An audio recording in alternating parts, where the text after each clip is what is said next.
60-second video. How to plug in your OBD port in the Ford. Go ahead and open your driver door. Get down on one knee.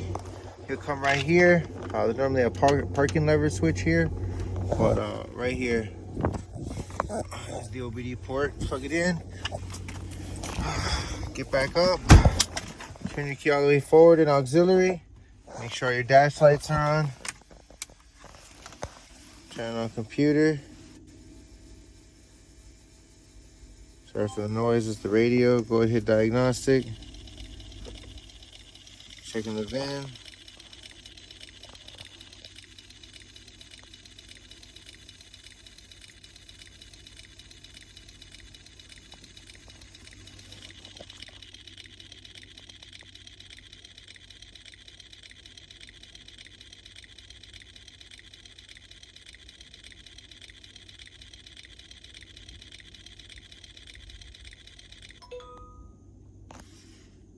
Shows in Ford Explorer.